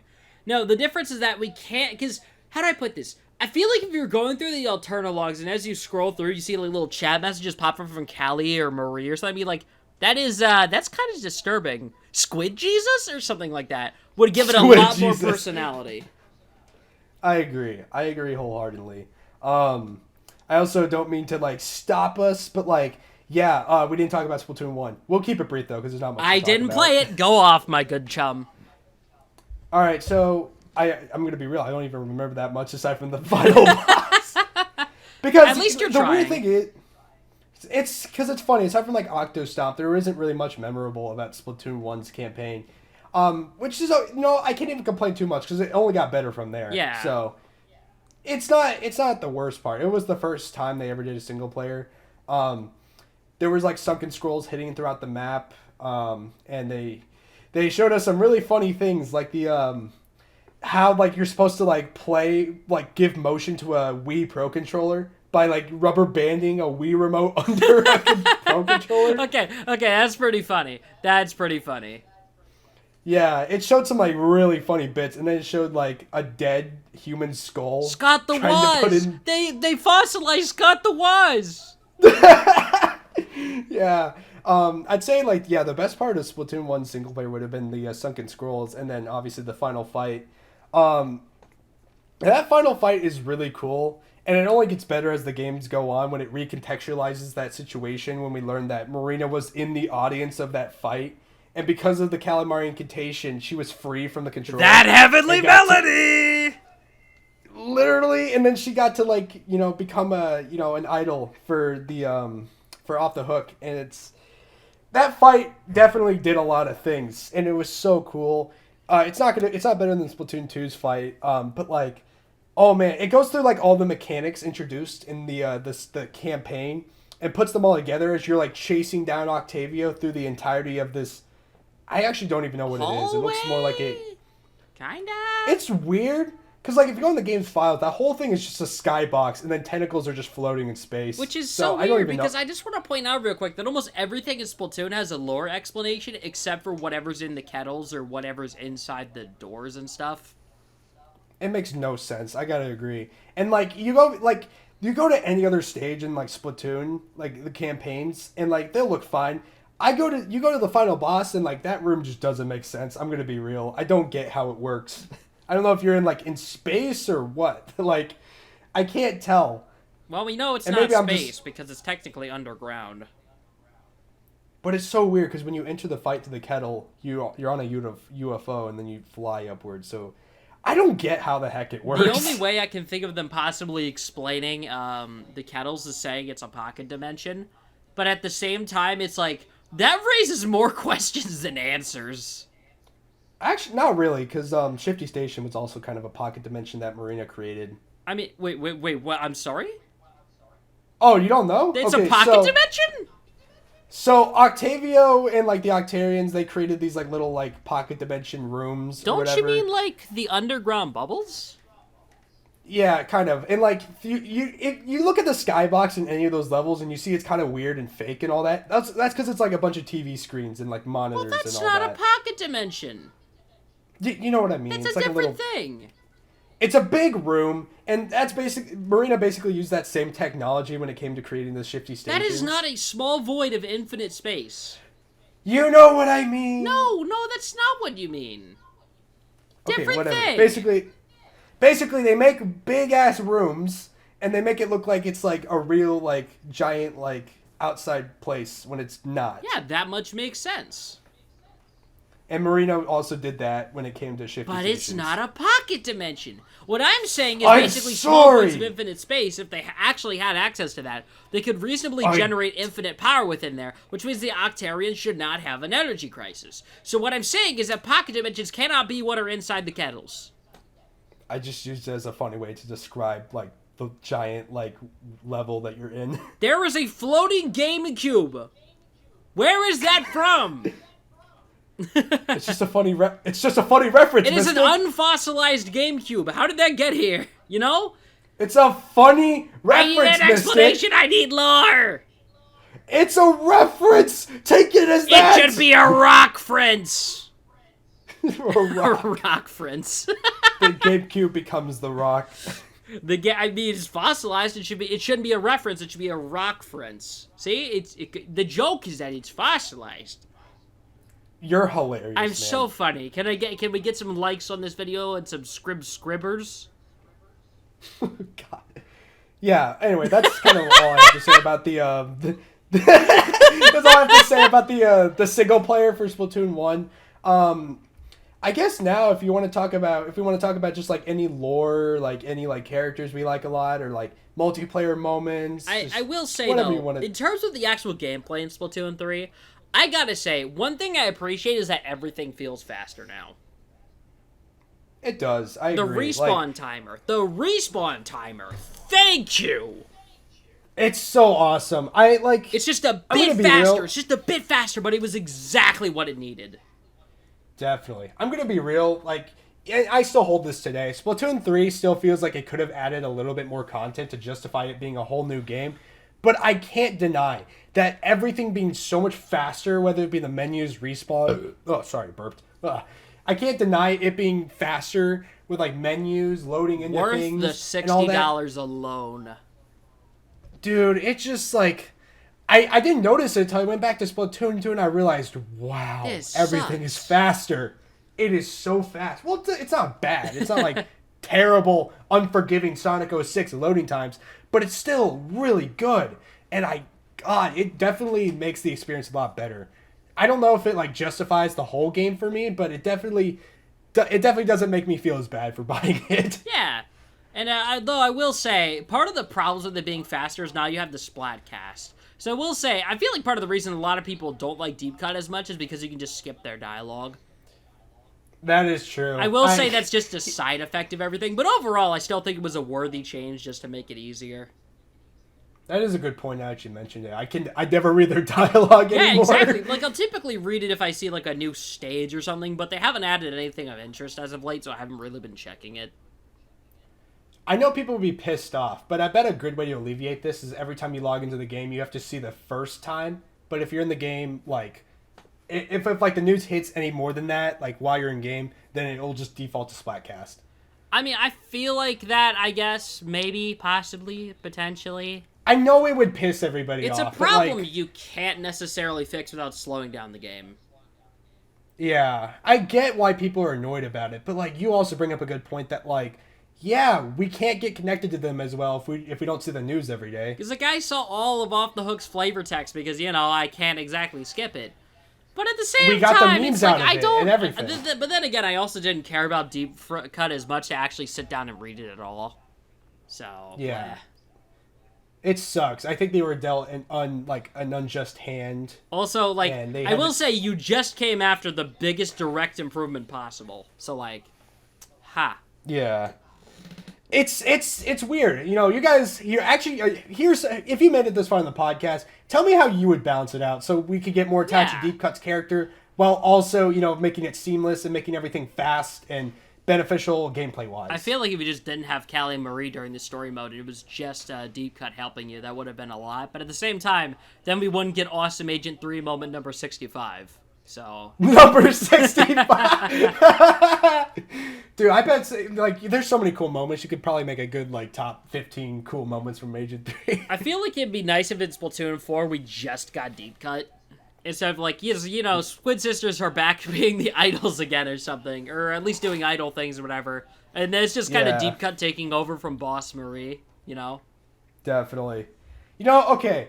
I was going to talk about this, but I feel it's a good time that I need to transition to like Deep Cut and all that. I'm going to piss off everybody in this podcast. If you say that Big Man sucks, I will kill you. He sucks! I hate him! What is his purpose? I don't understand. No, he left! No, he actually left! Oh my god! I actually left. Yeah, I left. I'm not sitting here through this. Okay, so my problem with Big Man is he just doesn't do anything. I love his design. I love the look at him. And his boss fight's pretty cool. His boss fight was brain dead easy. It is easy. They should once make it once you got the reference, you already knew how to beat it. When you had the scanner thing, like it showed you where the real one was. Oh, really? So I didn't even notice that. I just kind of started shooting things. You get the upgrade, and you can literally see where he is, and it's broken. Wow. No. But yeah, the reason I don't like Deep Cut. The reason I don't like Big Man, and the concert kind of fixed this for me. Big Man doesn't do anything in the songs. I don't hear his vocals at all. And when you do hear them, they're very quiet, and they're barely noticeable. It's so weird. Well, there is a canonical reason. It's because he's the composer, I'm pretty sure. He doesn't actually sing in most of the songs, because aside from his voice being really deep, he's the one who makes all of them. I mean, that's fun and all, but then why is he an idol, you know? Why isn't he just like a camera crew Because he's Big person, Man. You know? I know he's Big Man, but Man. it's like, I want him to be more involved. If you're going to give us 3 idols just for the sake of being the haha funny 3 gimmick, make him do something. Yeah, I mean, I kind of feel bad, because, like, the thing is, I freaking love Big Man because he's funny. But other than that, he doesn't actually have a lot going for him. Like, I know he can produce kind of ink, although I'm pretty sure it's actually supposed to be poison. By, doing his shadow swim around thing. Because, manta rays and all that. But still, it's like, it could have been a little more to him.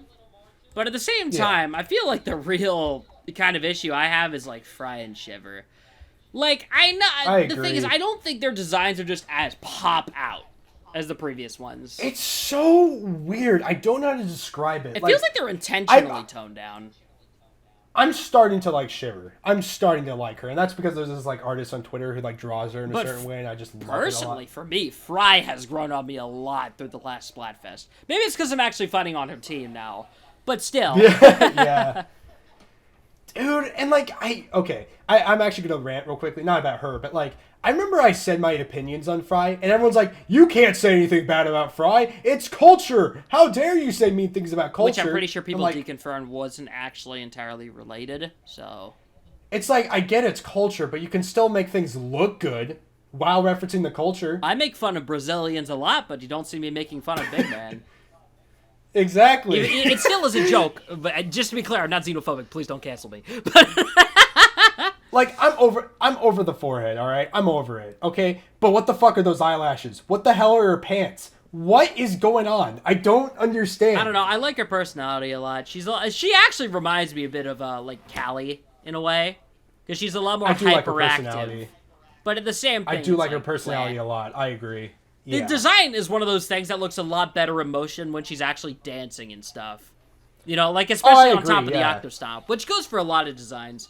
But at the same time, it's like, just standing still in this podcast, it's like, when you look too closely, it doesn't work. But from afar, when she's just kind of sitting there, it's much more enjoyable. Yeah. The Splatcast doesn't make her look good. I'd say fan art and her emotion are, like, her at her best. Yeah, agreed. Yeah. And then Shiver, like, she's fine. I'm warming up to the design. Yeah. She's an Octoling. Agreed. She's pretty cool. Yeah. Not much to say about her. I think out of the 3, she is the best one. That might change later on. But just, like, right now, from what we have in the game, she's the best one. Honestly, yeah, I could see where you're coming with that. But personally, I don't know. Shiver feels a little like, how do I put this? She feels just kind of okay.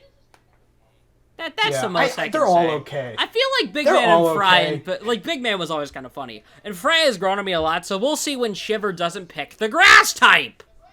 The thing is, you know what, let's, because I feel like, here's the thing, I actually gotta go places soon. So I feel like we should start, like, winding down. But before we end it, what team are you picking for the Splatfest?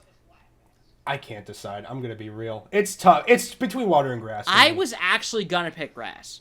But then I had a realization when the shirts came out. It has Sprigatito on there.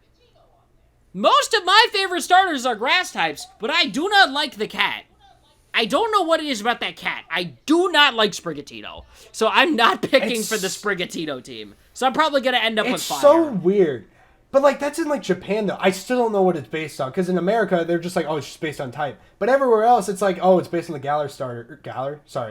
Palladian starter. So I'm like, what the hell am I based on? If this is based on Palladia, I'm going to pick Quaxley. Wait, is that specifically America? Well, in America, they're just like, which type would you fight for, fire, water, grass? And then, like you said, you look at the promotional material, and it shows, like, the Palladian star. So it's like, what am I fighting for? Yeah, I know, right? What am I fighting for? What am I fighting for? Because I want to pick the chestnut team. But the way it's kind of based around, it's like, I kind of have to pick fire here. They're not doing a good job at, like, telling us what we're fighting for. I'm going to be real. Although, I will say, I feel like fire is absolutely guaranteed to win popularity. Maybe. Just because of Charizard on its own, there is no way it's not. Dude, okay, for comparison, right. if you want to know why fire is absolutely winning popularity, I will say it's because in the set of celebrations, the Pokemon TCG set, there is a Venusaur, a Blastoise, and a Charizard, all reprinted as, you know, their old base set holo versions with a stamp on them.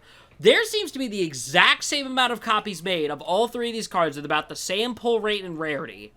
The difference, though, is that Charizard is worth $70 while the other ones are worth $5. So I'm saying that is your comparison mark. That's a funny way to decide which team is going to win. That's just the best way I can put it. Yes, it's going to win with the team that has the fire type, because Charizard funny. I was watching a bunch of YouTubers who were like deciding their team. Everyone's just like, fire guys, Charizard's on the team. And I'm like, really? It's so lame. Really? It's so lame. I'm picking it for Fuecoco specifically because I love the little alligator boy. But like, you know. Yeah, I'm going to wait a little bit. I want to see what everyone else is on. I know I don't normally pick like that, but I'm going to keep waiting a little bit, just a little longer, because I just need to... I just still can't decide. I don't know what they're basing this on. I'm probably going to end up picking it at the final hour, genuinely. Exactly, yeah. Well, final hour before the Splatfest goes live. Well, no, I'm going to actually pick it like the second it actually goes up so I can get my conch shells. But that's about it. Yeah. Yeah, do you have anything else you want to talk about? I know we should probably wrap it up. I'm out of things. Okay, I just want to real quickly mention her because she's been all over Twitter. I love her to death. And she's the one thing we haven't talked about yet, and the one thing we both love, and the one thing that, like, is a part of the music. Marina! You should have talked... Oh, yeah, Marina's pretty cool, too. No, Harmony! Oh, yeah, right. So, I really want to quickly talk about her lore, because she's fucking awesome, and everyone needs to know about her. The little gremlin. It's so cool how she's worked her way up all the way from Splatoon 1 to now being a locker, like, accessory owner. That's so cool! Okay, so, she was in this band called ABXY. Really cool. We didn't know what her name was. She was with a bunch of other, like, weird sea creatures. Her name was, like, Puruko. Haruko, yeah, that was the name that people translated. Yeah, so she never had an English name, so we always referred to her as Puruko. I don't know why I'm trying to pronounce it. I just always called it Paru. Paru? Sounded better. All right, we can do Paruko. It's such a nice name. It is. But yeah, no, she made so much cool music. Probably one of my favorite artists. Blitzit! Oh my god, that song is like heavenly. They say Calamari Incantation's the heavenly melody. When you get to the part where it just randomly switches to chiptune, it feels like your soul leaves your body. Blitzit was one of the songs in Splatoon 2 that came with the Octo expansion update. Holy fucking shit. It is the song. It is the song! So good. I just gotta say, anything that, like, Harmony's vocals are in, oh my god, they're amazing. Wait, she has vocals? So much. Well, yeah, she's singing. Oh, wait, that's her singing! You didn't know that? I thought because in the promotional art it was her with all the consoles surrounding her. I thought that wasn't her lyrics. Oh, I thought that was somebody else in the band. Okay, wow, yeah, you're right. No, that's her. Yeah, it's her lyrics. Yeah, I never put two and two together. Yeah, no, she's the best. I love her so much. She's so great. Although the funny thing is that she's not even running the shop. Like, that's not her store, which makes it even funnier. Really? I didn't know that. The Sunken Scroll for Splatoon 3, they specifically did somebody else talking about how, I'm so glad I got Harmony to run my shop while I'm out. Wait, whose is it then? The thing is, we don't know. That's hilarious. We have no idea, but the thing is, she even opens it and she's like, this technically isn't my store, but I can sell you stuff. So it's like, you know what? That makes it so much better. Dude, I love going into the store. She's like, welcome to Hotlantis. No, I don't think Chirpy Chirp's got any new songs in this game. Yeah, I don't think so. Which sucks. Ugh. It sucks. Oh yeah, they were ABXY and then Splatoon 2. I know, they changed name. I think it was Chirpy Chirps, yeah. Love that fucking band. My favorite band. aside from Off the I Hook. feel like favorite if band. there's anybody, if like they're gonna make another, like, how do I put this, another band physical, so to speak, I feel like there's too much people are riding on for the DLC, because you already still have the baggage with Deep Cut and you have Off the Hook and all that. But if they just want to give Chirpy Chirps a little more love in that and just give them some side lore, I can see that happening. I will not complain. Hey, I want to hear Harmony, keep singing, and I want to hear more 8-bit chiptune shit. Give me more. Inject that shit. It's so freaking Inject good. that shit into my bloodstream. All right, sorry, I didn't want to hold you any longer. I would have killed myself if I didn't mention. Okay, I just realized we are at an hour and 40 minutes again. After I already told you we needed to start slowing down the podcast to make it easier for new viewers. Great, we did it again, everybody. But I mean, we had a lot to talk about. You can't deny that. We need to stop picking loaded topics. We need a one and done. Okay, maybe. We'll be back here. We'll be back with more Splatoon eventually, though. Actually, next episode, we can't say what it is right now, but next episode should be lighter. Another 1 hour and 40-minute video, baby! Up top! I will say it's going to be a speculation podcast and episode, with that words, you ready. can already tell exactly what we're talking about. Shh, just don't say anymore. Don't say anymore. No, they know. I feel like somebody's already put it together. Hey, there's probably some idiot person out there. Sorry idiot? For you. Wow, way to insult your viewer base. There is a Quagsire with Sephiroth hair and a Splatana watching. Why would you call him an idiot? I never called him an idiot. I love it. I made him. I gave birth to him. He listens to our podcast very kindly. I gave birth to him. I made him what he was. That is a choice of words. You know what I meant. Yeah, I know what you meant, but I don't know what A Group Greninja's in. I'm his creator. Okay, that's much better. Okay, all right, we'll leave it at that. All right, thank you guys so much for watching the Wooper Watch podcast. If you enjoyed, be sure to like and subscribe. Our links to both of our channels are in the description below. If you want to check us out, I would hope you would, because we make some funny content on the side. Well, Mystic doesn't. He just streams all day. But you know what? It's still content. So, and hey, go check them out too. We actually have episodes out now, so I can say this. Hey, and when you're done watching this, if you want some more of us, just click on the channel, click on the videos tab, and you'll already have a pretty small archive, but soon to be growing stuff of more of us. Shoot, that's crazy. We already have a backlog now. We have a backlog of all 2 previous episodes. That's so cool, Oh my man. gosh, that's golly awesome. gee. Golly gee, I'm blushing. All right. All right, I'm going to end it here. Thank you guys again for watching. We'll see you guys next week for another Wednesday. Have a good day, everybody. See ya. Goodbye.